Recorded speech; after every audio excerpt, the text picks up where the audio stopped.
बिस्मिल्लाहिर्रहमानिर्रहीम। अस्सलाम नाज़रीन, प्रोग्राम न्यूज़ नाइट में आपका मेज़बान नजम वली खान। नाज़रीन, मैं आपको आज अपने मुल्क की एक कहानी सुनाने जा रहा हूँ। ये कहानी है हमारे दिवालिया होने के ख़तरे से लेकर आज आलमी इदारों के एतमाद तक की।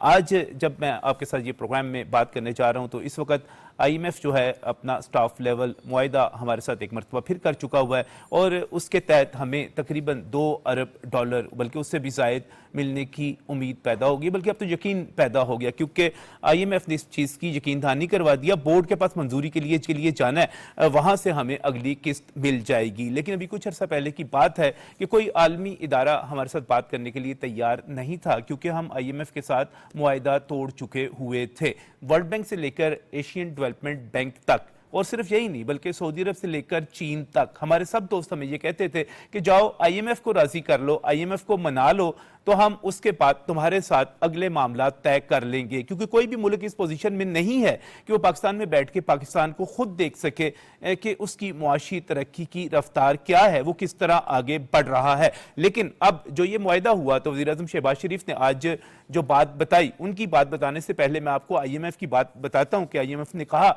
कि आपकी इक्तिसादी तरक्की की रफ्तार बहुत मुतासर कुन है और आपकी इक्तिसादी सरगर्मियां भी आगे बढ़ रही हैं।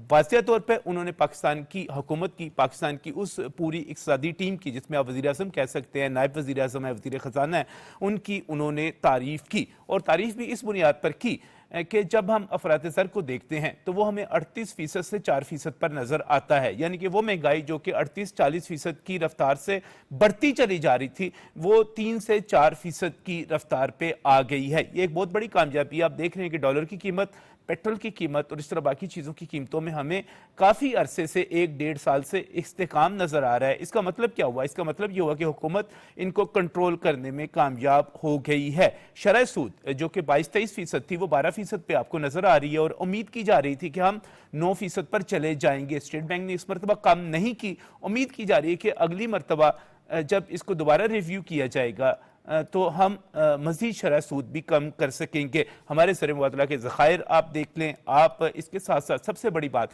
कि एक सियासी जमात, पाकिस्तान तहरीक इंसाफ की बात कर रहा हूँ, उसकी तरफ से बाकायदा तौर पर तारकीन वतन से वो पाकिस्तानी जो बाहर बैठे डॉलर, रियाल और पाउंड कमा रहे हैं और अपने प्यारों को यहाँ पर भेज रहे हैं, बाकायदा तौर पर दिसंबर, जनवरी, फरवरी में ये कॉल दी गई कि आप अपने डॉलर, अपने रियाल, अपने पाउंड पाकिस्तान ना भेजें ताकि पाकिस्तान डिफॉल्ट हो सके, पाकिस्तान में मसाइल बढ़ सके। लेकिन इसके बावजूद मैं उन तमाम तारकीन वतन को, मुहिब वतन पाकिस्तानियों को सलाम करता हूं जिन्होंने इस सियासी कॉल को मुस्तरद किया और पहले से भी बढ़कर डॉलर और पाउंड यहां पर भेजे। और इसकी एक वजह यह भी थी कि हुकूमत ने बहुत सारी इस्लाहात की।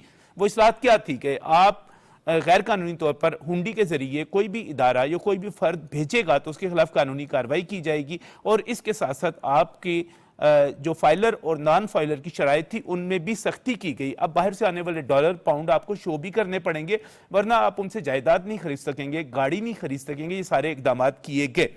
अब पिछले साल की निस्बत अगर हम टैक्स की वसूली की बात करें उसमें भी हम बहुत आगे नजर आते हैं। तो इसका मतलब क्या हुआ? इसका मतलब यह हुआ कि वजीर आज़म शहबाज शरीफ ने जो एक बात नामुमकिन नजर आ रही थी उस नामुमकिन को मुमकिन करके दिखा दिया। और इसके साथ दिखाया कि बहुत सारे लोग कह रहे थे, आज काबीना में भी ये बात हुई कि मिनी बजट जरूर आएगा, आपको लाना पड़ेगा, इसके बगैर IMF आपके साथ आगे चलेगा ही नहीं। लेकिन हुआ यूं कि कोई मिनी बजट नहीं आया। यह कहा जा रहा था कि आपको टैक्सों में एक मरतबा फिर बड़ा इजाफा करना पड़ेगा, वो इजाफा भी नहीं उस तरह जो है किया गया। और ये जो पाकिस्तान जो है अब इंशाअल्लाह ताला बहुत जल्द मजीद जो है प्रोग्राम के तहत ग्रांट लेगा, इमदाद लेगा, कर्ज लेगा और पाकिस्तान अपने पांव पर खड़ा होने की तरफ जा रहा है बहुत जल्द। आज जो कुछ हुआ, जो कामयाबी हासिल हुई, जिस तरह एतमाद का इजहार हुआ, इस पर बात करेंगे। फिर इसके साथ ही प्रोग्राम में बात करेंगे क्रिप्टो करेंसी के हवाले से। दुनिया बड़ी तेजी के साथ क्रिप्टो करेंसी की तरफ बढ़ रही है और बहुत सारे मुल्कों में कहीं पर नरम और कहीं पर सख्त कानून साजी भी की जा रही है। और पाकिस्तान इस सिलसिले में जैसा कि हमेशा से पाकिस्तान की जो मौजूदा हुकूमत है एक स्टेप आगे देखती है। यानी कि मैं अगर मौजूदा हुकूमत की बात करूं तो यही हुकूमत थी जब पाकिस्तान के अंदर पहली मरतबा आपको मोबाइल फ़ोन मिले, पहली मरतबा इंटरनेट आया, पहली मरतबा यहाँ पर मोटरवेज बनी, पहली मरतबा यहाँ पर मेट्रोज और ऑरेंज लाइन आपको यहाँ पर नज़र आए। यहाँ पर अगर 4G की बात करें इंटरनेट की, वो भी मौजूदा जो हुकूमत है उसी के दौर में आपको मिला। तो फिर इसका मतलब ये हुआ कि ये फिर वन स्टेप अहेड देख रहे हैं, क्रिप्टो करेंसी पर जाएंगे। ये है क्या? पाकिस्तानी जो हैं करोड़ों उन्होंने इस पर अकाउंट भी बनाए हुए हैं, क्या हमें भी खरीद लेना चाहिए? इसमें इन्वेस्टमेंट करनी चाहिए, नहीं करनी चाहिए? इन तमाम चीज़ों पर बात करेंगे। लेकिन इससे पहले हम आएंगे IMF की तरफ, उस मुआहिदे की तरफ जो एक बुनियाद रख रहा है आने वाले दिनों की, किस तरह बेहतरी होगी, इस पर बात करेंगे। मैं बहुत ही मशकूर हूं, मेरे साथ यहाँ पर स्टूडियो एनालिस्ट मौजूद हैं। इनमें सबसे पहले जनाब सुहेब मरकूब साहब मौजूद हैं, पाकिस्तान की सियासत पर, पाकिस्तान की मईशत पर गहरी नज़र रखते हैं। सुहेब साहब बहुत बहुत शुक्रिया हमें यहाँ पर ज्वाइन करने के लिए। इसके साथ ही सीनियर सहाफ़ी हैं, इकनॉमिक रिपोर्टिंग के हवाले से एक बड़ा नाम है, रोजनामा नई बात के चीफ रिपोर्टर हैं जनाब अशरफ मेहताब साहब हमारे साथ यहाँ पर मौजूद हैं। बहुत बहुत शुक्रिया अशरफ आपका भी ज्वाइन करने के लिए। इसके साथ ही मैं क्रिप्टो करेंसी के हवाले से और इन तमाम अमूर के हवाले से एक्सपर्ट हैं जवाद महमूद साहब, मैं उनको भी प्रोग्राम में खुशामदीद कहता हूँ, वो भी हमारे साथ यहाँ पर मौजूद हैं। सबसे पहले सुहेब मरकूब साहब, बहुत सारे लोग कह रहे थे कि मिनी बजट आएगा, बहुत सारे लोग कह रहे थे कि जनाब टैक्स लगाने पड़ेंगे, बहुत सारे लोग ये कह रहे थे कि इस मरतबा ज़्यादा सख्ती होगी, हो नहीं सकेगा। लेकिन एक मरतबा फिर बड़ा मरहला तय हो गया, हुकूमत का और IMF का स्टाफ लेवल का मुआहिदा हो गया। मतलब ये कि अब एक रस्मी सी मंजूरी है बोर्ड की, वो होगी। कैसे देखते हैं इस पेशरफ्त को? शुक्रिया आपका। देखिए, मौजूदा गवर्नमेंट ने जो नॉर्मल टैक्स पेयर है, मतलब जो हमेशा से टैक्स दे रहे हैं, जिसको सैलरी पर्सन्स कहते हैं, उन पर एक्स्ट्रा बोझ डाले बगैर जो टैक्स बेस है उसको बढ़ाया है। ब्रॉडनिंग ऑफ टैक्स बेस का एक इंस्टीट्यूशन इदारा था जो बंद कर दिया गया था, उसको ख़त्म कर दिया, मिनिमाइज कर दिया था उसके फंक्शन को, वो इन्होंने दोबारा इफेक्टिव कर दिया। और तकरीबन हर जोनों में FBR के 6-6, 5-5 यूनिट्स जो है ना, वो ब्रॉडनिंग ऑफ टैक्स बेस के लिए बना दिए गए। जो IMF के टारगेट पाकिस्तान ने उनको दिए हुए थे कि हम इतना टारगेट अचीव कर लेंगे, वो उन्होंने कर लिया। अच्छा, उसके अलावा जो ऑन सोर्स रेवेन्यूज़ हैं, जैसे गवर्नमेंट जो मुख्तलिफ जगह से अर्न करती है पैसा टैक्सेशन के अलावा, उसमें भी मतलब एक बहुत ज़्यादा इजाफा हो गया है। अब भी मतलब मजीद टारगेट्स को बेहतर बनाने के लिए फेडरल गवर्नमेंट ने FBR को रमज़ान के महीने में भी कह दिया कि आप 2 घंटा ज़्यादा बैठें। सारा मुल्क जो है वो 3 बजे छुट्टी कर रहा है, ये 5 बजे तक बैठे होते हैं, ताकि रेवेन्यूज़ को, मतलब बेसिक चीज़ हुकूमत की इकॉनमी है। तो इकोनॉमी को बेहतर बनाने के लिए जो आपने भी बात की, IMF जो है उसने हवा में बात नहीं की। बाद लोगों को तो ये लग रहा है कि शायद IMF के ने कहीं वजारत इत्तलात के दफ्तर में कोई प्रेस कॉन्फ्रेंस की है, जो उन्होंने जितना कहा है, जितनी उन्होंने तारीफ कर दी, हम तो हमेशा IMF से ये एक्सपेक्ट करते हैं कि वो आ रहे हैं और हमारी खिंचाई करने के लिए आ रहे हैं, हमें ये कहने के लिए आ रहे हैं तुमने ये भी नहीं किया, ये भी नहीं किया, ये भी नहीं किया, यहां से खींचो अवाम को, यहां से पकड़ो अवाम को, यहां से रगड़ो, वो नहीं मिला ना। अभी आप देखें कि उन्होंने ये कहा कि 2015 के सतह पर आ गई है जो इन्फ्लेशन रेट है। सही। अच्छा, ये इतना बड़ा क्रेडिट है कि 2000 अमेरिका में नहीं जा सका इन्फ्लेशन रेट उस पर, और लोग वहां पे भी मतलब महंगाई का रोना रो रहे हैं। तो हम जो है वो 2015 के उस पे लेवल पे आ गए हैं। और जो उसने कहा कि अगर मौजूदा पॉलिसियां जारी रही तो पाकिस्तान ने 10 तरह के टारगेट जो है ना वो उसमें अचीव कर लिए हुए। नंबर 1 उन्होंने यही कहा कि इन्फ्लेशन, दूसरा उन्होंने कहा कि हमारा जो ट्रेड बैलेंस है वो बड़ा, एक गवर्नमेंट ने उसको काबू किया हुआ है।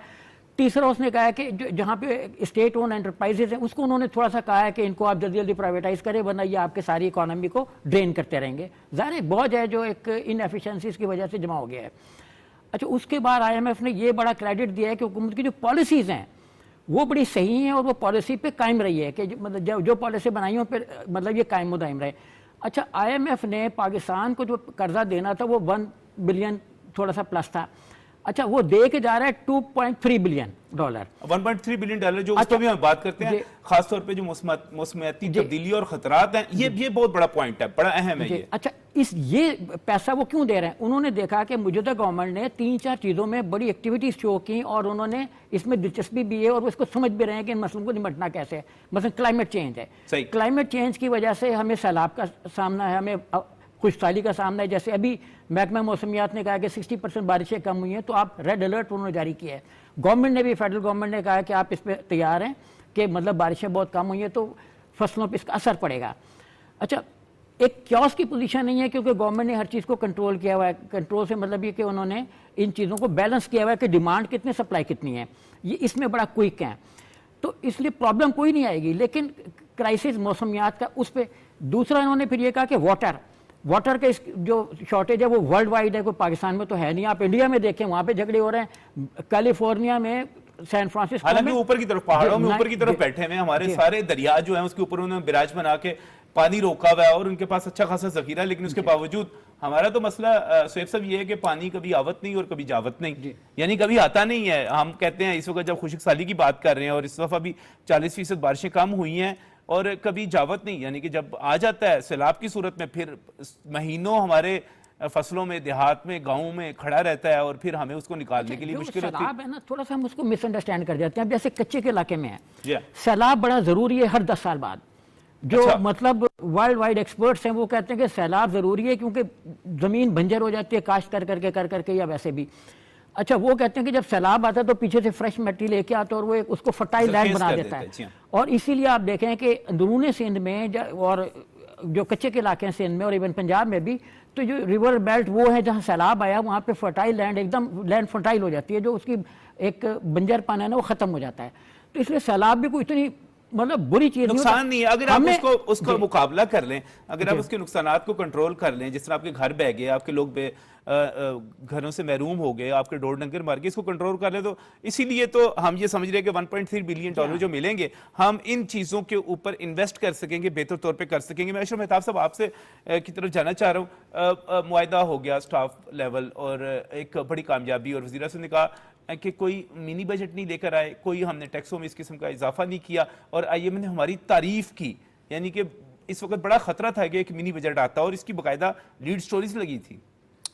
बहुत शुक्रिया आपका और पीटीवी का। मैं समझता हूँ उन्होंने बुलाया और मौका दिया। मैं समझता हूँ कि ये IMF एक ऐसी हवा बनाया हुआ है हमने। IMF एक ऐसा प्लेटफॉर्म है, या कह लें दूसरे लफ्ज़ों में ऐसा मॉनिटरिंग फंड यूनिट है कि जो उसके मेंबर मुल्क हैं उसके साथ उसने चलना होता है और उसको देना ही होता है। ये कभी नहीं हो सकता कि जो मेंबर मुल्क हैं अगर वो डिमांड करते हैं, क्योंकि हर मेंबर मुल्क इसके अंदर अपना हिस्सा डालता है। ये आप लोग समझते हैं शायद हम IMF से ले ही रहे हैं, हम दे कुछ नहीं रहे, जबकि उनको ये इल्म होना चाहिए कि जब पाकिस्तान उसका मेंबर है तो जो हिस्सा इसका बनता है वो दे भी रहा है। जैसे फॉर एग्जांपल 1 अरब और 10 करोड़ डॉलर हमें आने थे, लेकिन हमें 1 अरब के करीब जो पैसे मिले, तो बाकी पहली ही सूरत में किस्त जो है उसने रख ली, या वो जो हमारा हिस्सा था उसने ले लिया। लिहाजा ये कोई, मैं समझता हूँ बहुत बड़ा एहसान उनका नहीं है, बस सिर्फ इतना ही है कि मदद करता है, लेकिन ये करनी जरूरी है उसके लिए। इसके अलावा और कोई चारा इसका नहीं है, क्योंकि मेंबर मुल्क है ना भाई, हम हिस्सेदार हैं, हम पार्टनर हैं उसके, तो फिर उसको देना ही देना है। ये कह देते हैं जी IMF लेकिन नखरे बहुत करता है, नखरे बहुत करता है, सख्तियां बहुत करता है, कहता है ये करो वो करो। आपने आम बैंक से पैसे लेने हो यहाँ से लोकल, तो क्या कुछ वो आपसे मांगता है? कोलेट्रल मांगता है, आपके ज़र जमानत मांगता है, आपकी इनकम देखता है, आपका सारा कुछ, और आपको बताता है कि अपनी इनकम को कैसे बेहतर करना है। आपके जो किचन के अखराजात हैं वो कितने हैं, बाकी कितने, उसको निकाल के बाकी जो आपके पास पोर्शन बचता है उसके ऊपर वो देता है कि यहाँ से ये वापस कर सकेगा पैसे। तो वो कोई बुरी बात नहीं कहता, मैं समझता हूँ बहुत अच्छा मॉनिटर है वो, और अच्छा करता है कि हमें वो कहता है कि अपने अखराजात कम करो, अपनी आमदन बढ़ाओ। तो अखराजात कम करने इसी सूरत में हो सकते हैं कि जैसे कि हुकूमत ने बहुत अच्छे इकदाम लिए कि डॉलर एक जगह पर रुका और जो इन्फ्लेशन थी बहुत नीचे आई, और अब वो ऊपर इतनी उस सतह पे जाने की किसी सूरत मुझे नहीं लग रहा कि 10 साल अगले भी अगर इसी तरह से पॉलिसियाँ चलती हैं तो वो ऊपर जाएगी। 2-4% ऊपर नीचे होना ये हर मुल्क में होता है। बल्कि जिस तरह से मेरे साथी ने अभी मिसाल दी कि दुनिया के अंदर जो तरक्की याफ्ता ममालिक है उसके अंदर भी इतनी तेज़ी से महंगाई नीचे नहीं आई, तो इसकी यही वजह है कि हुकूमत की अच्छी पॉलिसियाँ, इक़्तिसादी तौर पर वो जो अशारियाँ हैं वो बहुत बेहतरी की तरफ जा रहे हैं। हमारा डॉलर ऊपर नहीं गया बल्कि थोड़ा सा नीचे हुआ या वहीं पे है, स्टेबल है। लोगों को पता है कि हमने जब भी बैन अवी सतह पे हमने एक्सपोर्ट करना है, ये सौदे करने हैं, तो किस सतह पे रख के हमने उनसे के साथ नेगोशिएट करना है और क्या रेट रखने हैं। पहले तो ये पता ही नहीं होता था पिछली गवर्नमेंट के दौर में कि डॉलर आज अगर 270 का है तो कल वो 280 का हो गया होगा, 2-4 दिन वो 300 से ऊपर जा रहे। तो लोग जो वो एक खौफ की कैफियत थी उसमें वो चले गए थे, जिसकी वजह से ना कारोबार हो रहा था ना एक्सपोर्ट बढ़ रही थी। और ये एक फिनोमेना दिया गया था डॉलर बढ़ जाएगा तो आपकी एक्सपोर्ट बढ़ेगी, ये बिल्कुल गलत साबित हो गया। आपकी प्रोडक्शन बढ़ेगी तो जेन्युइन एक्सपोर्ट आएगी, और वो प्रोडक्शन बढ़ने का एक ही तरीका है कि आप जो उनकी सनती पैदावार है उसमें कमी लाएं, और उसमें कमी लाने का एक ही तरीका है कि आप बिजली, तेल और जो आपका डॉलर है उसकी कीमतों में इस्तेकाम रखें, ताकि सनतकार एतमाद के साथ उसको पता हो कि मैंने जो इन्वेस्टमेंट करने जा रहा हूं तो मुझे कहीं से डज नहीं पड़ जाएगी अचानक, या मेरा लॉस नहीं होगा, तो वो इस तरफ आएगा। अब अगर आप इसको ज़रा देखें तो हमारी जो रेमिटेंस है और हमारी जो एक्सपोर्ट है और जो ट्रेड तजारती खसारा है उसके अंदर काफी कमी आ गई है, बहुत ज्यादा हद तक कमी आ गई है, जो कि कभी बहुत ही ऊपर होता था कि हम 80 अरब की, 60 अरब की, 70 अरब की इंपोर्ट कर लेते थे। अब अभी तक आप देखें तो बहुत कम हुई है, और हमारी जो एक्सपोर्ट है वो भी बढ़ी है। हम अगर इसको अंदाजा लगे, यानी कि आप ये बात कर रहे हैं, वज़ीर आज़म जो कहते हैं कि आईएमएफ खुद हमारी जो इस वक्त डेवलपमेंट है या जो हमारी परफॉर्मेंस है, जो हमारी कारकर्दगी है हमारी टीम की, वो कहते हैं पूरी टीम की, यानी कि क्रिकेट की टीम में भी एक खाली कैप्टन नहीं होता बल्कि 11 खिलाड़ी साथ खेल रहे होते हैं, सबने खेलना होता है। आईएमएफ खुद हैरान रह गया है। जी, वो खुद आप देखें, जैसे आपने बात की कि एक सियासी पार्टी ने कॉल दी और उसको बड़ा जोम था कि जो फॉरेन पाकिस्तानी है, समुद्र पार पाकिस्तानी, वो उन पे बड़ा एतमाद करते हैं, वो जो बात कह देंगे वो हतमी होगी, फाइनल होगी। लेकिन क्या हुआ, उनको मुंह की खानी पड़ी। और वो जो रिमिटेंसी जो 18.1 अरब डॉलर पिछले साल 8 माह में थी, वो अब 24 अरब पे डॉलर जा चुकी हैं, यानी 6 अरब रुपया समुद्र पार पाकिस्तानियों ने ज्यादा भेजा, और आईएमएफ से भी वो बाजी ले गए हैं। तो मैं उनको शाबाश देता हूँ, सल्यूट करता हूँ उनको। मैं समझता हूँ वो हमारे माथे का झूमर है। पाकिस्तान की इकानमी चलाने में जितना उनका हाथ है किसी का भी नहीं। 24 अरब डॉलर उन्होंने भेज दिए, 21 अरब डॉलर की हमारी एक्सपोर्ट हो चुकी। अब इनको दोनों को बुलाए तो ये तकरीबन को 45 अरब डॉलर, तो हमारी जो तिजारत यानी इंपोर्ट हुई है वो उससे कहीं कम है, बहुत ही कम है। और ये जो बैलेंस है ये हमें बेनिफिट दिए रखा है, और यही वजह है कि आईएमएफ जो है उसने कहा है जी नहीं जी, आपकी पॉलिसी बहुत अच्छी है, आपने कर दिखाया है। उन्होंने कहा था जी आपका जो इनकम है वो इसी सूरत में बढ़ेगी ना, बाहर से पैसा आ रहा है, और जो हमारी इंपोर्ट है वो उसको कंट्रोल करके रखेंगे, जरूरत के तहत आएगा। खाम माल आना चाहिए, हमारी लग्जरी नहीं आनी चाहिए। जो लग्जरी आइटम यहाँ बनती है लोकल, वो उसी पे इंसार करना चाहिए और उसको बढ़ाना चाहिए। मतलब हम चॉकलेट खा रहे हैं बड़े मजे के, इसके अलावा और को बहुत सी खुराक की चीजें जो कि यहाँ मुयसर है, जहाँ ऑर्गेनिक भी असर है, हम वहां से बीमारियां लाके खा रहे हैं, तो उसको हमें रोकना है। जबकि खाम माल को बढ़ाना है ताकि वो खाम माल आए, सनती पैदावार बढ़े, और उसके ऊपर टैक्सेस को रैशनलाइज करना है। रैशनलाइज करने से हमारी पैदावार बढ़ेगी, एक्सपोर्टेबल आइटम डायरेक्शन जो बेहतर हो गई, सिमत बेहतर होगी और हम आगे की तरफ बढ़ रहे हैं। बहुत ही बेहतर हो गई, इस पर सबका इत्तेफाक हो गया, बेहतर हो गई। एक लफ्ज है बहुत ही बहुत बेहतर हो गई, गई, इसकी तरफ जा रहा हूं। बहुत बेहतर होगी। आगे बढ़ने की बात करें, और बहुत सारे लोग जो हैं वो कहते हैं कि आने वाला मुस्तकबिल जो है वो क्रिप्टो करेंसी का है, यानी कि एक ऐसी डिजिटल किस्म की करेंसी जिसका आपको कोई वजूद नजर नहीं आएगा। आप इसको थोड़ा सा, मैं इसको कंफ्यूज करूं या इसके साथ मिसाल दूं कि जिस तरह हम अपनी ही करेंसी को इस वक्त डिजिटली भी यूज करते हैं, लेकिन क्रिप्टो करेंसी यकीनी तौर पे एक अलहदा टर्म है, किस तरह रेगुलेट होती है, किस तरह पाकिस्तान में आ रही है। और वज़ीर-ए-आज़म पाकिस्तान ने जो क्रिप्टो कौंसल बनाने का और इसका फ्रेमवर्क बनाने की हिदायत जारी की हैं और इस पर जो इजलास हो रहे हैं वो सारे क्या हैं, जवाद महमूद साहब हमारे साथ मौजूद हैं, इन तमाम चीज़ों के एक्सपर्ट हैं, उनकी तरफ चलते हैं। अस्सलाम वालेकुम। जी वालेकुम सलाम जी, thank you very much for having me here. मैं थोड़ा सा आपको पहले क्रिप्टो का एक बेसिक इंट्रोडक्शन देना चाहूंगा। क्रिप्टो करेंसी बेसिकली है क्या, और वो अभी तक रेगुलेट क्यों नहीं प्रॉपरली की जा सकी, और अब गवर्नमेंट इसके लिए क्यों पर्टिकुलरली इसके बारे में सोच रही है कि इसको रेगुलेट किया जाए। क्रिप्टो करेंसी अगर आप इसको देखा जाए तो बेसिकली वो एसेट्स जो आपने वर्चुअल, जैसे आपको एक सिंपल एग्जांपल देता हूँ, आप एक बिल्डिंग ले लें कोई भी 10 स्टोरेड 15 स्टोरेड, अब बिग बिल्डिंग, तो उस बिल्डिंग के आप छोटे छोटे 1 मिलियन पीसेस बना दें। अब वो हर पीस जो है, हर वो जो उसका आपने एक पर्टिकुलरली पीस है क्रिएट किया है, उसकी ओनरशिप आपने किसी को दे दी। अब एक बंदे के पास एक उसका पीस पड़ा हुआ है, एक के पास 2 पीस पड़े हैं, एक के पास 10 पीसेस हैं। अब इन सब पीसेस को अगर हम लोग वर्चुअली कन्वर्ट कर दें और इसको हम लोग टोकनाइज करके एक ऐसे पब्लिक लेजर के अंदर रख दें जिस रिकॉर्ड के अंदर चेंजेस ना हो सके।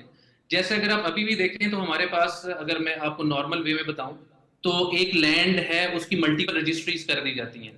अब वो रजिस्ट्री जो है हमारे लैंड रिकॉर्ड डिपार्टमेंट में रखी जाती हैं, और वो उस रजिस्ट्री का कोई ना कोई ओनर होता है। तो इसी तरह से क्रिप्टो को अगर आप इसी सारे सिनेरियो को वर्चुअली ले जाएं तो ये बेसिकली एक आपकी क्रिप्टो करेंसी बनती है। अच्छा, अगर इसमें क्रिप्टो की माइनिंग कैसे होती है? क्रिप्टो की माइनिंग ऐसे होती है कि अगर आप मल्टीपल जो है ना, यहाँ पे हमारे डेली बेसिस पे ट्रांजैक्शंस हो रही हैं। अब वो ट्रांजैक्शंस जो यूनिक पर्टिकुलर एक यूनिक ट्रांजैक्शन होती है उसको टोकनाइज किया जाता है, और उसको टोकनाइज करके एक पब्लिक लेजर के अंदर रख दिया जाता है कि जिसका रिकॉर्ड आगे पीछे नहीं होता। अच्छा, अब इसके पीछे मल्टीपल कॉम्प्लेक्स मैथमेटिकल कैलकुलेशंस चलती हैं।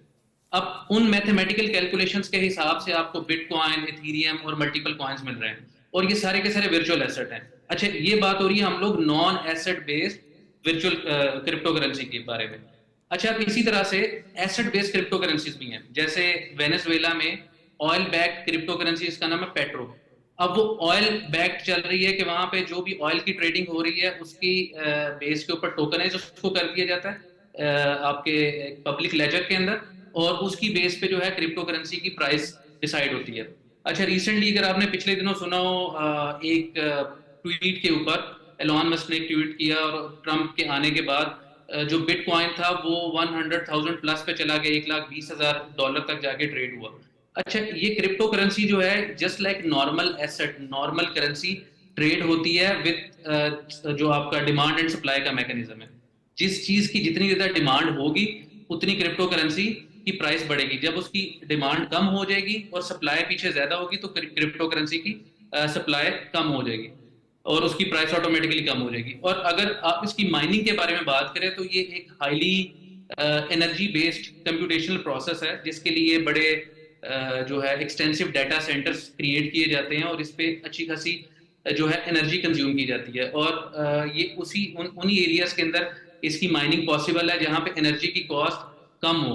स्पेसिफिकली इसके लिए आइडियल एनर्जी कॉस्ट जो पर यूनिट कंसीडर की जाती है वो 3 to 5 cents per unit consider की जाती है फॉर क्रिप्टो करेंसीज। अब गवर्नमेंट ऑफ पाकिस्तान जो इसके बारे में जो गवर्नमेंट ऑफ पाकिस्तान ने क्रिप्टो काउंसिल बनाई है, इट्स आई वुड से कि ये एक बड़ा अच्छा इन्होंने जो कदम उठाया टुवर्ड्स डिजिटाइजेशन।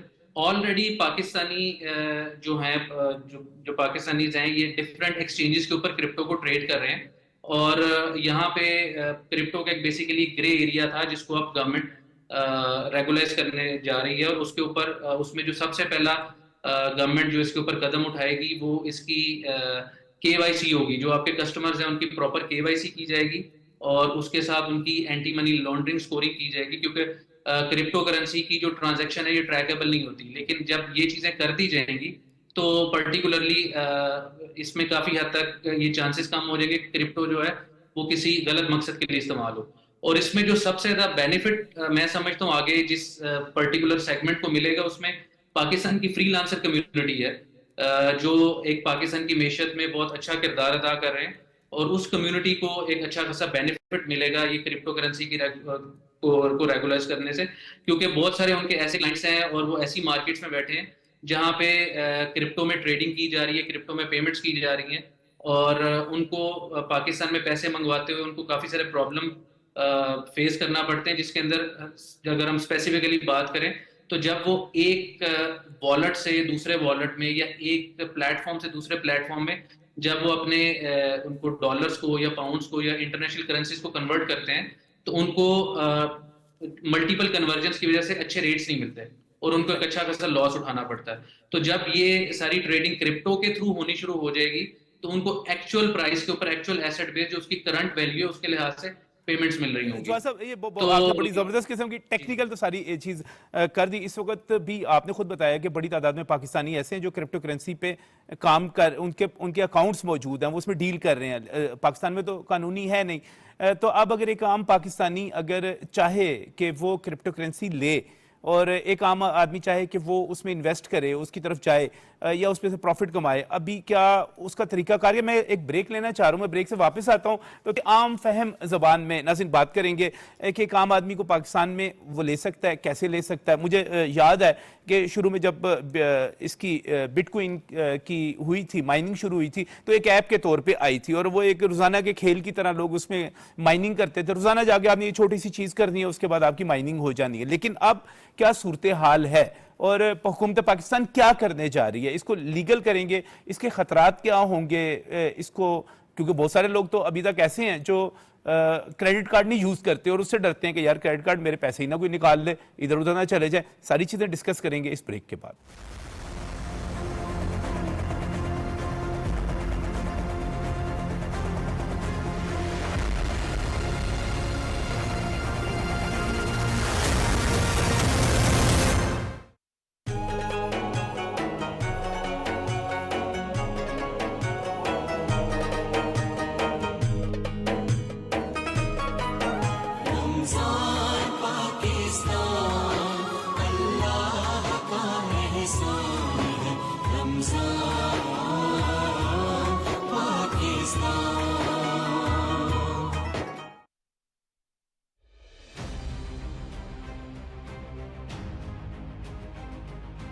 कश्मीरी खवातीन काबिज भारतीय अफवाज के मजालिम का बहादुरी से मुकाबला कर रही हैं।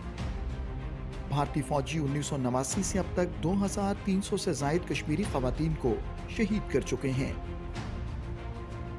कश्मीरी खवातीन को उनके प्यारों की जबरी गुमशुदगी के जरिए शदीद ज़हनी अज़ियत से दोचार किया जा रहा है।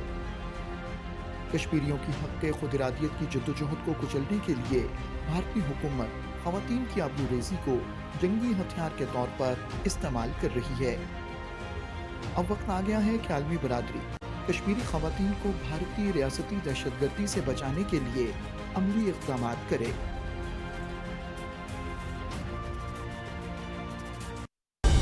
दुरुस्त हर वक्त बर वक्त।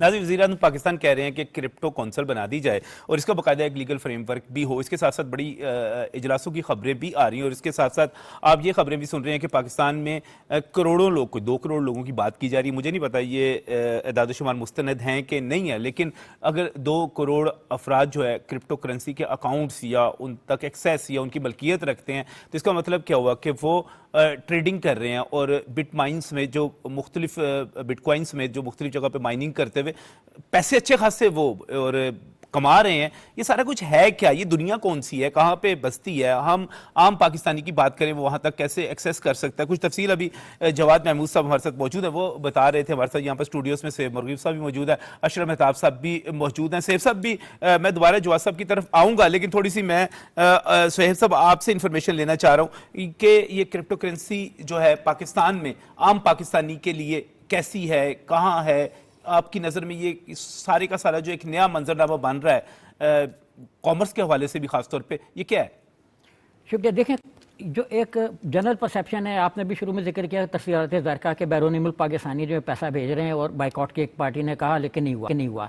एक्चुअली उसमें बहुत सारा पैसा वो है जो इस तरह के बिजनेस के थ्रू आ रहा है। क्रिप्टो करेंसी के बिजनेस हो रहे हैं, बिटकॉइन के जरिए से बिजनेस हो रहे हैं, इंटरनेशनल स्टॉक मार्केट में इंटरनेट के जरिए से सेल परचेज हो रही है जो नज़र नहीं आ रही है, लेकिन इस पर टैक्सेशन है।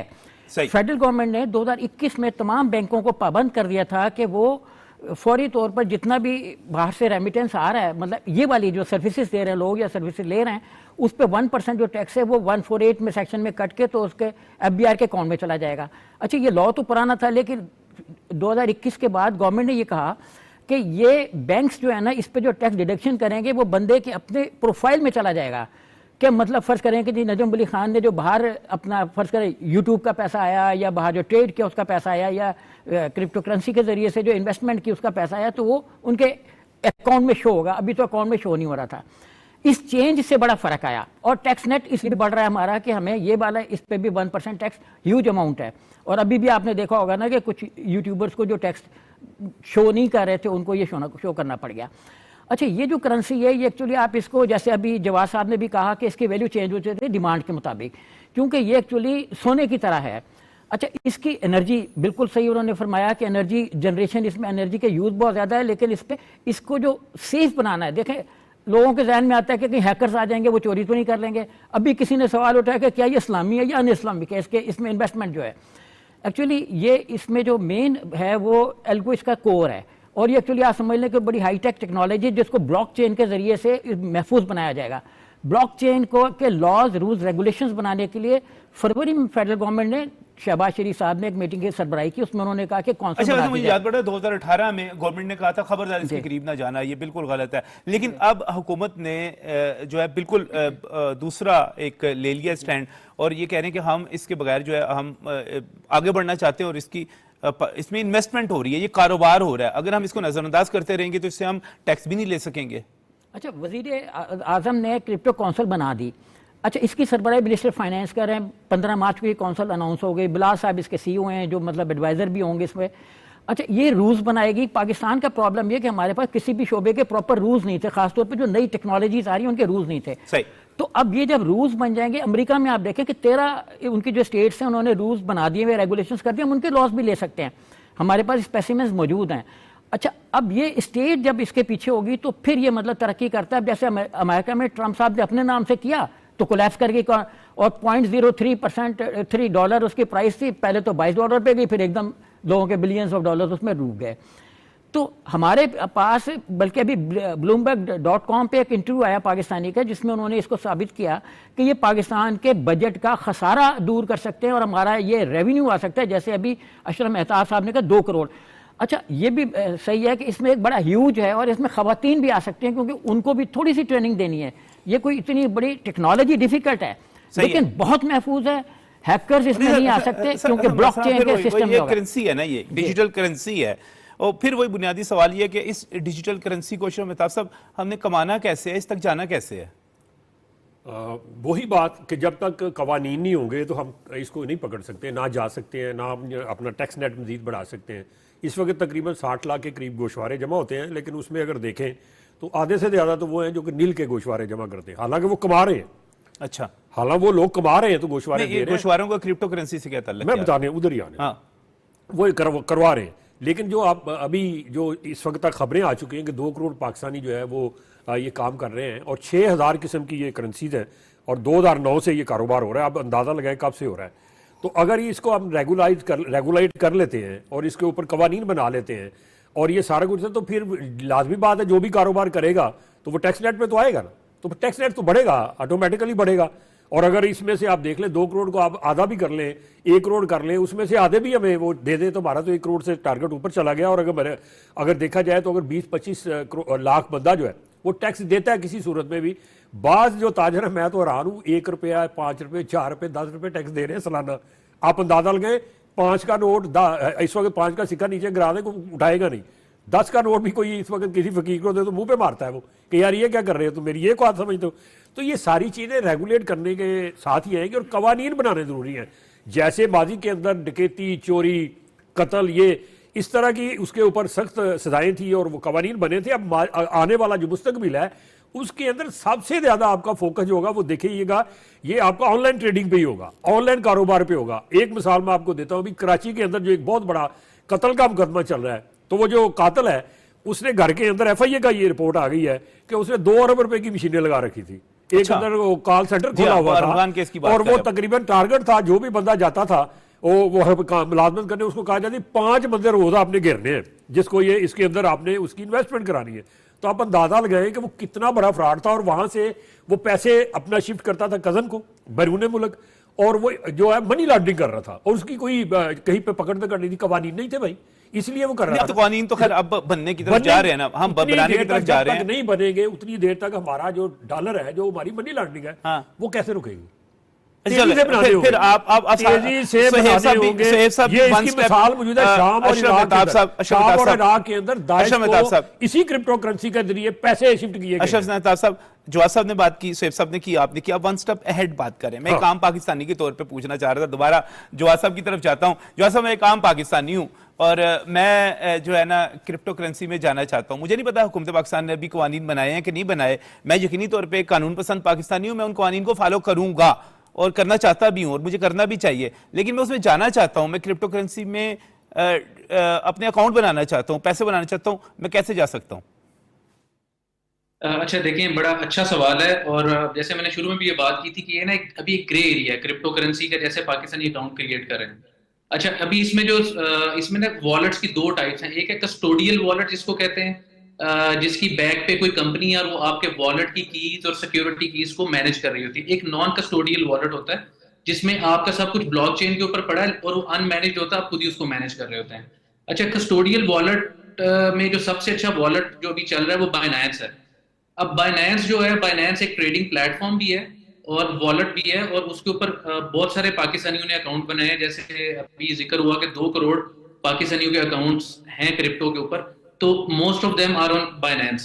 अच्छा, अगर अब हम इस पे बाइनेंस की बात करें, क्योंकि हमारे पास अभी कोई ऐसा पाकिस्तान के अंदर proper regulated crypto trading exchanges नहीं अवेलेबल, तो ये ज्यादातर काम P2P चल रहा है। P2P means person to person.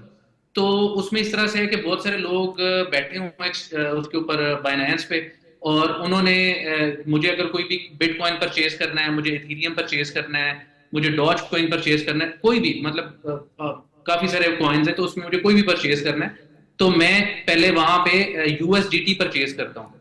USDT basically 1 USDT is equal to 1 USD। तो मैं उसको परचेज करता हूँ, डिजिटली मुझे वो USDT मिल जाता है, उसकी बेस पे मैं आगे कॉइन्स परचेज करता हूँ। अब ये मैं कैसे कर रहा होता हूँ कि मैं उस बाइनेंस के वॉलेट के ऊपर जाके अपना सबसे पहले अकाउंट क्रिएट करता हूँ, और वो मेरी एक बेसिक KYC करते हैं मेरे ID कार्ड के साथ मेरी पिक्चर लेके, और उसकी लाइवनेस डिटेक्शन के बाद मेरा एक अकाउंट ओपन हो जाता है। और उसके बाद मेरे पास वहां पे बहुत सारे मुझे लोग, पाकिस्तानी लोग नजर आ रहे होते हैं जो USDT सेल कर रहे हैं। अब मैं उसको जाके, वो मुझे कहता है जी कि मैं 1 USDT आपको दूंगा, फॉर एग्जांपल अगर आज का रेट डॉलर का चल रहा है 279 चल रहा है, तो वो मे भी मुझे बेच रहा हो 280 में, 230 में। तो अब मुझे जितने 100 USDT अगर मुझे बाय करने हैं, तो मुझे शायद वो 30,000 रुपए में मिले। मैं 30,000 रुपए उसको ट्रांसफर करता हूँ मैनुअली, और उसके बाद मैं वो रिसीट अपलोड कर देता हूँ वॉलेट के ऊपर। ये अभी जो इस वक्त करंट प्रोसेस चल रहा है, मैं आपको एक्सप्लेन कर रहा हूँ। और वो उसके बाद वो वेरीफाई किया जाता है, ये कुछ सेकंड्स का प्रोसेस होता है। अमाउंट वेरीफाई होके वो बंदा मुझे डिजिटली USDT दे देता है। अब वो USDT लेने के बाद मैं बाइनेंस की एक्सचेंज पे जाके मैं जो भी इस वक्त रेट चल रहा है बिटकॉइन का, इथेरियम का, या किसी भी कॉइन का, मैं उसको परचेज कर लेता हूँ। अब वो परचेज करने के बाद वो इसकी फ्लक्चुएशन चल रही है, मुझे नजर आ रहा है कि अभी अगर इसका रेट बिलफर्ज 87,000 पे है, तो मे बी अगले 2 घंटे के बाद तो अगर रिपोर्ट आ रही है या कोई नई चीज आ रही है, तो इसका रेट 88,000 पे चला जाएगा। तो जैसे अगर इसका रेट ऊपर जाएगा, तो मैं उसको राइट अवे सेल कर देता हूँ, और मुझे उसके अगेंस्ट USDT मिल जाते हैं, और वो USDT को मैं बाद में पाक रुपीज में कन्वर्ट करवा लेता हूँ। ये अभी करंट इस तरह से प्रोसेस चल रहा है, जिसके ऊपर ये टोटली डीरेगुलेटेड है। गवर्नमेंट का इसमें कोई अमल दखल नहीं है, ना गवर्नमेंट को आइडिया है कि ये पेमेंट्स कैसे जा रही है और कैसे आ रही है। अब इसी चीज को कवर करने के लिए गवर्नमेंट ने क्रिप्टो काउंसिल बनाई है, और जिसमें I think prime minister Shahbaz Sharif का बड़ा अच्छा कदम है ये क्रिप्टो काउंसिल के बारे में। और इसमें जो इन्होंने टीम भी साथ इस काउंसिल के लिए इन्होंने एस्टैब्लिश की है, वो टीम भी they are one of the best people. जो CEO इन्होंने बिलाल बिन साकिब को लगाया, he is one of a good person I would say in that industry. तो इसको अब इस पर्टिकुलर सिनेरियो को सारे को रेगुलेट करने के लिए गवर्नमेंट जा रही है, जिसमें पहले KYC बाइनेंस करा। KYC means know your customer. जिस तरह हम यहाँ पे बैंक अकाउंट ओपन करते हैं, तो नादरा के थ्रू हमारी बायोमेट्रिक वेरिफिकेशन होती है, या इजी पैसा, जैज कैश, कोई भी मैं वॉलेट ओपन करता हूँ तो मेरी वेरिफिकेशन होती है बेसिक नादरा के थ्रू। उसके बाद मुझे अकाउंट लिमिट असाइन की जाती है। अब गवर्नमेंट जब इसको रेगुलेट करने जाएगी, तो उसमें सबसे पहले नो योर कस्टमर होगा। और दूसरा, क्योंकि क्रिप्टो में सबसे ज्यादा जो इस वक्त जिन मुल्कों में ये इस्तेमाल की जा रही है, वो है वो कंट्रीज है जो सैंक्शन है, जैसे रशिया हो गया, सेंट्रल एशियन स्टेट्स होगी, ईरान हो गया। अच्छा, अब क्रिप्टो के बेनिफिट्स भी हैं और इसके नेगेटिव एस्पेक्ट्स भी हैं। जैसे भी बात हुई कि मनी लॉन्ड्रिंग के लिए क्रिप्टो को बहुत ज्यादा यूज किया जाता है। तो जब इस पर्टिकुलरली गवर्नमेंट ऑफ पाकिस्तान इसको रेगुलेट करेगी, एंटी मनी लॉन्ड्रिंग लॉज लगेंगे, काउंटर टेररिज्म फाइनेंसिंग लॉज लगेंगे, और इसके ऊपर आपकी कस्टमर की प्रॉपर KYC की जाएगी, तो इस पे काफी हद तक एक ट्रैकेबल इनकम नजर आ जाएगी कि किस बंदे ने कितनी पेमेंट कहां से कब और कैसे ट्रांसफर की। तो इस चीज को जो है अभी जो गवर्नमेंट रेगुलेट करेगी, तो इसके बाद गवर्नमेंट इसके बाद पर्टिकुलरली आगे और क्या कर सकती है, एसेट बेस्ड क्रिप्टो निकाल सकती है, जिसमें फॉर एग्जांपल अभी बात हुई कि क्रिप्टो से पाकिस्तान बहुत ज्यादा फायदा उठा सकता है। आपके कुछ ऐसे एसेट्स हैं गवर्नमेंट ऑफ पाकिस्तान के कि जिसमें अभी आपके लिए लॉस मेकिंग बिजनेस है गवर्नमेंट के लिए, तो गवर्नमेंट उन एसेट्स को टोकनाइज करके क्रिप्टो एक्सचेंज पे डाल के उस पे भी पब्लिक से पैसा इकट्ठा कर सकती है, और वो जो आपका एक लॉस मेकिंग बिजनेस है गवर्नमेंट के लिए, वो एक प्रॉफिट मेकिंग बिजनेस की तरफ भी जा सकता है। और इसके अलावा गवर्नमेंट अभी जो रिसेंटली मैं कुछ डेवलपमेंट देख रहा था, क्योंकि मैं सऊदी सेंट्रल बैंक के साथ भी मिलकर काम कर रहा हूँ, स्टेट बैंक के भी लोगों के साथ मेरी डायरेक्ट कम्युनिकेशन है for some certain other business. तो गवर्नमेंट अभी सेंट्रल बैंक डिजिटल करेंसी पे काम कर रही है, जिसको हम CBDC कहते हैं, जिसमें रुपये को डिजिटाइज किया जा रहा है। अगर अभी मैं आपको एक एग्जांपल दूं, जो आपका वीकली और मंथली बेसिस के ऊपर पूरे शिप्स भर के रुपीस के और रियालों के सऊदी और पाकिस्तान के दरमियान ट्रैवल कर रहे होते हैं, जिसमें नेशनल बैंक ऑफ पाकिस्तान वहां पे इसको रिसीव करता है और उसके बाद उसकी कन्वर्जन कर रहा होता है। तो जब ये CBDC आ जाएगा और इस करेंसी को डिजिटाइज कर दिया जाएगा, तो वो करेंसी जो आपकी फिजिकली मूव करती है एक कंट्री से दूसरी कंट्री में, वो करेंसी की फिजिकल मूवमेंट खत्म हो जाएगी, और उसके अंदर जो आपको बहुत सारे लॉसेस बर्दाश्त करने पड़ते हैं, पेपर लॉस हो गया, करेंसी खराब होगी, कुछ हो गया, वो आपके लॉसेस खत्म हो जाएंगे। फिजिकल तो से डिजिटल हो गवर्नमेंट जाएगी इस उसमें भी। वक्त ये सही है, ये आपने बड़ी अहम बड़ा बात की अच्छा कि कदम कुछ लेके इसमें प्लस पॉइंट भी हैं, कुछ इसमें माइनस पॉइंट्स भी होंगे, लेकिन एक आम आदमी जब सोचता है, मैं अशरफ से थोड़ा सा कमेंट आपसे चाह रहा हूँ, वो ये है कि एक आदमी ये सोचता है, जब इसके बारे में पढ़ता है, इसके बारे में देखता है, कहता है यार फ्रॉड ना हो जाए। अभी तो खैर हुकूमत पाकिस्तान कवानीन बनाएगी, उसके बाद ये मजीद सेफ हो जाएगा, लेकिन इसमें फ्रॉड के चांसेस क्या हैं, ये कहानियां क्या हैं कि एक Fraud- बंदा जो है fraud एक इसमें एक दूसरा इसमें ये कहानियां क्या हैं कि एक बंदा जो है उसने बिटकॉइन लिए या उसने कोई भी इस किस्म की क्रिप्टो करेंसी ली, तो कभी वो करोड़पति और अरबपति हो गया और कभी वो बिल्कुल नीचे आ गया। ये क्या है सारा? ये इसको आप पाकिस्तान स्टॉक एक्सचेंज को अगर मद्देनजर रख लें तो वही है। वहाँ भी यही होता है कि पीछे एक सनदकार है, उसकी प्रोटेक्ट है, उसने वो आगे यूनिट बना के लोगों को दिए हुए हैं, तो वो उसमें देखते हैं किसी वक्त वो बहुत ऊपर जा रहे होते हैं, कभी नीचे भी आ रहे होते हैं। जब कारोबार करना है तो उसमें ऊंच नीच होगी तो आपको प्रॉफिट मिलेगा ना। जुए जैसा काम ना हो कि नहीं, जुआ नहीं, इसको जुआ नहीं कहते। देखिए, कारोबार वही होता है, हमारे इस्लाम के अंदर भी है कि जिसमें नफा नुकसान शामिल है। सही है। तो अगर आप इसको ये समझेगा वो ऊपर ही जाए नीचे है ही ना, तो मैं लेके रख लूंगा, मैं तो छोड़ूंगा ही नहीं भाई, तो फिर मुनाफा किसको होगा? फिर कुछ भी नहीं होगा। मैं तो थोड़ा आपसे बहुत सब यही इसको सवाल लेके आपकी तरफ भी आ रहा ऊपर हूँ। नीचे आना होता है, और इसके अंदर जो रिस्क आपने कहे, कारोबार के अंदर हर चीज के अंदर रिस्क होते हैं, सही उनको है। मिनिमाइज करने के लिए, उनको कंट्रोल करने के लिए कवानीन होते हैं, तो रेगुलेट करने के लिए इदारे होते हैं। तो जब आप एक कौंसिल बना दी और आपने कवानीन बनाएंगे तो इसको फिर वो मॉनिटर करेंगे, तो यकीनी बात है इसके अंदर बहुत सी कबाहते, बहुत से फ्रॉड निकल जाएंगे। दुनिया में बहुत से फ्रॉड हो भी चुके हैं इस पे, और बड़े बड़े लोग जो है वो माल लेके भाग गए हैं कहीं इधर उधर। वही यही हुआ सही है कि रजिस्ट्रेशन यही सवाल सुहेब साहब कि फ्रॉड जो है, और ये पता चल रहा है कि अचानक एक बंदा जो इतना अमीर हो गया है कि वो पाकिस्तान के सारे कर्जे उतार सकता है, बाद में पता चला वो बिल्कुल कंगला होकर बैठा हुआ है। यार ये क्या है सारा कुछ? अच्छा, फ्रॉड का इसमें चांस बिल्कुल नहीं है, हैकिंग का भी चांस बिल्कुल नहीं है, क्योंकि जो ब्लॉकचेन है उसमें चीज़ें आप यूँ समझ लें कि बिल्कुल फिक्स होंगी। अगर वो ए ने खरीदी है तो ए के नाम से ही होंगी, उसका एक नंबर होगा जैसे नोट का नंबर होता है, और वो आपको अलॉट होगा, प्रोवाइडेड कि आप अपना पासवर्ड खुद किसी को ना दे दें। अदरवाइज इसमें कोई ना मतलब इसको कोई हैक कर सकता है ना चोरी कर सकता है। ये समझ लें बड़ा सेफ वॉल्ट है जिसमें पड़ा हुआ है चीज़ें। अच्छा, अब इसमें एक ये आता है कि लॉस होगा कि नहीं होगा, जो आपने भी बार बार सवाल किया। तो देखें, वो उस आदमी को लॉस होता है जिसके पास रिटेनिंग पावर नहीं होती। लोग चीज़ें एडवांस में खरीद लेते हैं कि पैसे हम 1 घंटे बाद दे देंगे। स्टॉक मार्केट में भी उन लोगों का लॉस होता है जो कहते हैं कि अच्छा ABC का शेयर बढ़ रहा है तो मैं अभी उठा लेता हूं और शाम तक जब और बढ़ जाएगा तो मैं बेच दूंगा। पता लगता है शेयर 2 रुपये बढ़ के 20 रुपये नीचे आ गया, कोलैप्स कर गई मार्केट, और रिटेनिंग पावर नहीं थी, शेयर को परचेज नहीं कर सका। मार्केट ने कहा 2 तो सोना बेच के बेगम का देना पड़ गया। तो जिसके पास बिटकॉइन में भी देखें, बिटकॉइन जब 2010 में उसने अपना नाम कमाना शुरू किया तो उस वक्त एक बिटकॉइन में पिज़्ज़ा नहीं आता था, 2 का पिज़्ज़ा आता था।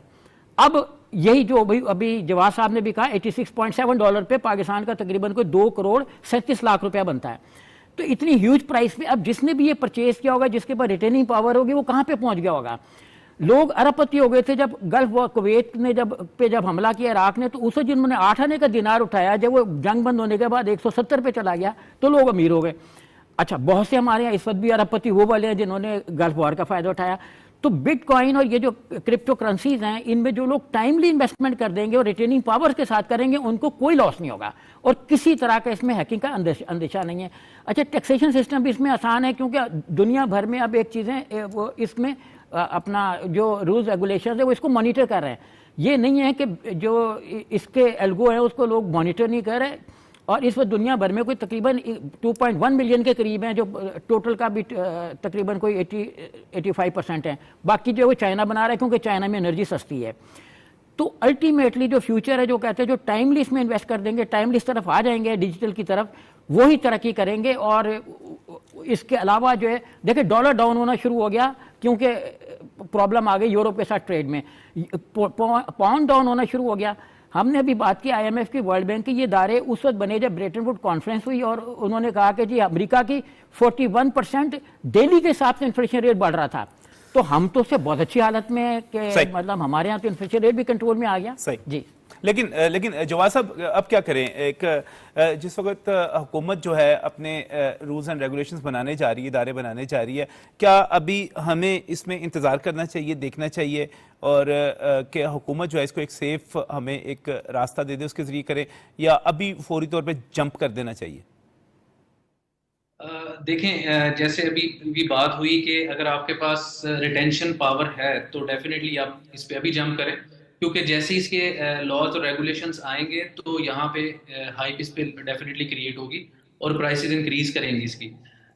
लेकिन अगर आप अभी वेट करना चाहते हैं कि गवर्नमेंट क्या पॉलिसी बनाएगी, उस पॉलिसी के मुताबिक जो है वो किस तरह की फैसिलिटीज मिलेंगी और किस तरह की रिस्ट्रिक्शंस लगेंगी, तो अगर आप उस वेट के बाद उसको लेना चाहते हैं तो ये भी ये आपका अपना डिसीजन है। लेकिन मैं ये कहूँगा कि इसके ऊपर आपको अगर मैं तो पीटीवी के तवज्जो से यही कहना चाहूँगा कि क्रिप्टो जो है ये अब डिजिटाइजेशन की तरफ जब हम लोग जा रहे हैं तो क्रिप्टो एक ऐसी चीज़ है कि इसमें हम सब लोगों को थोड़ा बहुत इन्वेस्ट करना चाहिए।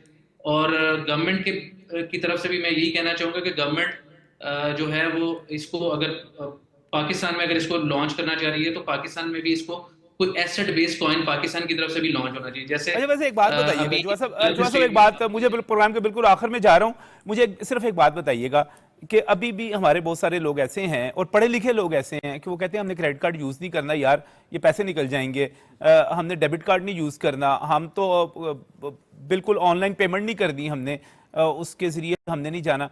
तो वो पाकिस्तानी ट्रस्ट इसके बावजूद कर रहे हैं, इसको यूज करेंगे, इसकी तरफ आएंगे? देखें इसमें जो है ना, अगर अभी भी जैसे मैं आपको यही कहूंगा कि पाकिस्तान की अगर 110 मिलियन की एडल्ट पॉपुलेशन है, उसमें से 50% अभी भी हमारे अनबैंक्ड हैं, अनबैंक्ड और अंडरसर्व्ड पॉपुलेशन है। अगर हम उसमें से बात करें, वो लोग जो डिजिटली चीजों को यूज कर रहे हैं वो नॉट मोर देन आपके 20 बिलियन से ज्यादा लोग नहीं है। तो ये जो क्रिप्टो करेंसी, डिजिटल वॉलेट्स और ये जो सब कुछ चल रहा है, ये ज्यादातर इन्हीं लोगों के लिए है।